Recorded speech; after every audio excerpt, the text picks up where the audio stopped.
Welcome back to another bag obsession video by Dave Sam. Today we're taking a deeper look at two EDC giants from the same company. It's a Black Ember shootout. My name is Dave Sam and I regularly share my obsession with bags with you. If you're returning to the channel, thank you for your support. If you're here for the first time and you find this content helpful or you just like it, maybe drop that like and thanks for coming. Black Ember is a San Francisco based bag making company and they self-identify as, and I'm just gonna read this so I don't mess it up here. We design and manufacture innovative products for urban life. Their construction techniques and custom hardware make Black Ember packs look, feel, and function like no other packs you've ever owned. I can personally attest to at least some of this. I have made reviews on both of these bags before, so link in the description below if you want to check out either of these bags in a deeper fashion. But today we're going to stick to the head-to-head, major features, differences, and overall who they're for. Let's jump right in. We're gonna keep the structure the same today like we always do. We're gonna start with the outside of the bag, and they both do look the same, but they feature some subtle and not so subtle differences. Bags feature laser cut Hyphalon details, aircraft grade aluminum, and YKK AquaGuard zips all the way around. Where they differ, and only slightly, is in this exterior material.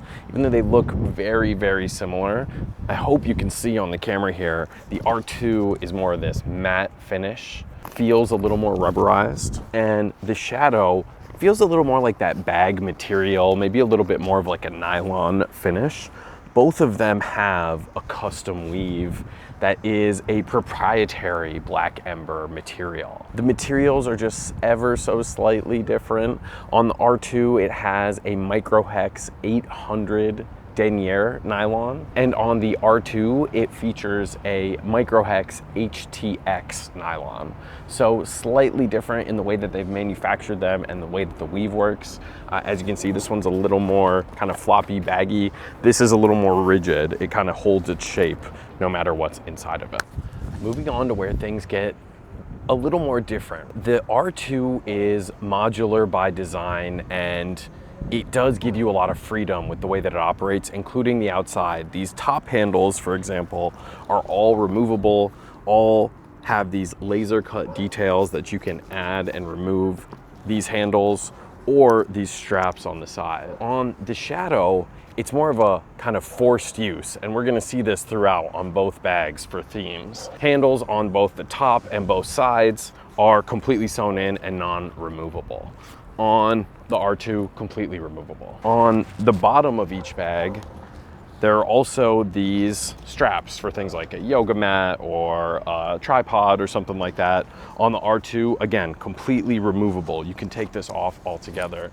And on the Shadow, though you can unstrap it from the bottom here, you do need to hide it. It's sewn in. You cannot remove it altogether. The last thing worth mentioning on the outside of the bag is the differences in the harness system, which have slightly different approaches, though the actual shoulder straps are extremely similar overall. One major difference, Hyphalon cut for the sternum strap placement. On the Shadow, we'll see how that's different. And then there's also this secret pocket on the back of the R2. Now, to take these straps and hide them, and both of them have hideable straps, you need to unclip from the bottom here, remove this Velcro, and then just stuff them inside. So, stuff them inside like this. Not really the fastest or easiest way to hide the shoulder straps. Additionally, they have slightly different back panelings. This one has these giant holes, if you can see kind of my finger going in there, all the way throughout, making this really still comfortable overall. It is really thick padding, and it has this giant air channel in the middle, so super comfortable to wear. These are not load lifters, any portion of this. This is just to adjust the strap and where it sits on your shoulder. Now, on the Shadow, we have a very similar design. Shoulder straps are fairly similar, a little more rigid than those ones. They have nylon loops for the sternum strap, and then these are non-removable overall, but they are hideable. They use a slightly different mechanism, the same one they use on the Forge, which is also a Velcro mechanism, and then gives you the ability to hide the strap like that pretty quickly. Now, one thing that most people don't realize is that there's also a small secret kind of just flap in the back here. It's really just a slip pocket that you can put things like your passport in, or something that you really just want hidden. It's a place that most people wouldn't look. This has a nice luggage pass through, and it doesn't quite have as thick of holes. You can't see my finger going through it, but it does still have that kind of honeycomb hole design all the way through the back, has that nice air channel still, and is a really thick padding, so also super comfortable to wear overall. All right, keeping with the structure as always, moving on to the inside of the bag, and like I mentioned, slightly different approaches here overall.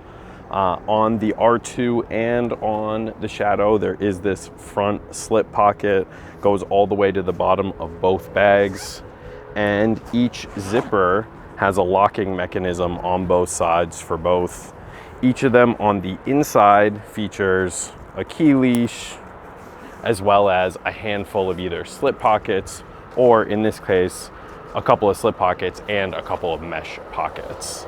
The other thing on the Shadow, there's just a bit more dimension to this front pocket. You can see it's about, I don't know, 1.5 inches or so of dimension, whereas on the R2, it's very limited. It's hard if the bag is full to really get your hand in here, though this is gonna be the quick access pocket for both bags. Now onto the main compartment. On the R2, there are 2 ways to access the main compartment. One, direct access to your laptop compartment. That sits pretty close to the back of the bag. You can flop this down, and then you can see your laptop sits right here. And then there's a couple of additional slip pockets right at the top here. So if you wanted to leave things like, I used to leave my work phone in here, and my MiFi. So all things that I would pull out at the same time, basically. And then again, slightly different approaches for the main access or main compartment on the R2. They both have this clamshell design, but on the R2, you're gonna be flopping the front of the bag forward to access the main compartment. On the Shadow, there's just one zipper that is kind of a all access zipper that is, again, full clamshell, but you're gonna be splitting the bag in half that way. And again, on the Shadow, it has one slip pocket for your laptop and then an additional slip pocket for any kind of tablet, secondary laptop, paper, whatever it is you want to put in there. Sits really nice and tight. Only one slip pocket on the R2. I have the DSLR extension for the R2, and that's what you can see installed here. And this is again where the modularity comes in versus the forced use. So I've added this bit in. It also has this other flap here. Let's just take this out. So the DSLR kit comes with its own strap, closes up, opens in multiple directions, and can be used separately. So when you get to your destination, you want to take your camera somewhere, you can do that. And then it also has this flappy bit, which is meant to be so you can put in, again, something like your tablet right in here if you need that type of storage. And then it clips in the exact same way that this does so that it stays secured. Can also be used for when you're traveling as a cinch down. So it does have this Velcro that allows you to expand how high up it sits, and it also does cinch down from the sides here. So ultimately, really interesting pocket and helps a ton if you want to use this for like one bag travel. On the inside of that flap, again, 2 slip pockets here. There is this extremely pointless piece of Velcro here. I've never figured out what this was really for. And then one, not really, I guess it does have a bit of stretch and give to it and a little bit of dimension, but one more pocket that sits right underneath. That's a zip pocket. I will say when you're using this, definitely squeezes down on the ability to use those few pockets. And then on the flap side, you've got basically a mirror image of what's over there. A zip pocket, limited dimensions, same fabric, a back slip that goes the whole length here, and then 2 additional slip pockets up top. On the Shadow, nothing else here except your tech compartment or tech carry.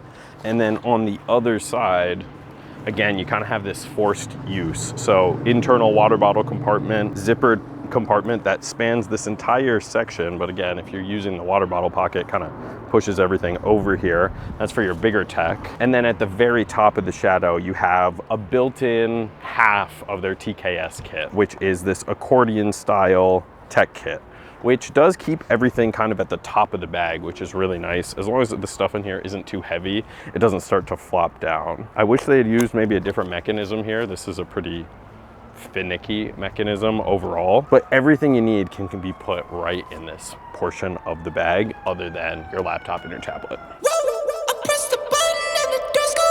On to the recommendations. And one of the things I love about Black Ember is they have this very consistent design and feel across all of their bags. You know that you're using a Black Ember bag, and they are all built for that urban commuter at the end of the day. They do serve slightly different sects of that community though, right? The R2 is for somebody who's interested in that modular, maybe minimalist one bag travel, heavy tech or big tech carry, things that are unique items, drones like I showed in here, bigger cameras like DSLRs and other things like that. You probably want to go on the R2 side.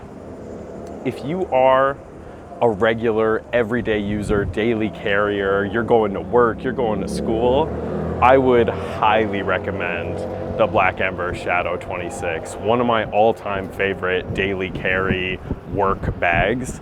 Fits a ton of that daily carry tech like laptops and small knickknacks and water bottle and things like that in such a perfect way, but you do have to be committed to using it the way that they make you use it.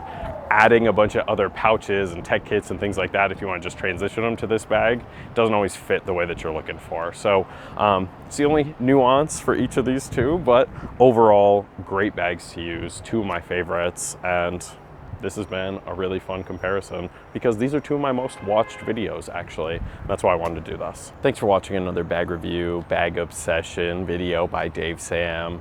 Again, if you're new here, thanks for joining. If you're not new here, you're returning. Thanks for coming. Don't forget to drop that like. It helps the channel a ton, helps the algorithm know that people like my videos and that they might be worth watching. So thanks again for watching. I'm gonna be doing a very different review at our next review, so looking forward to the comments on that and the comments on this. Don't forget to drop a comment. Tell me which one you're gonna buy. Tell me which one you're gonna use and why you like it. And I will see y'all in the next one. Peace.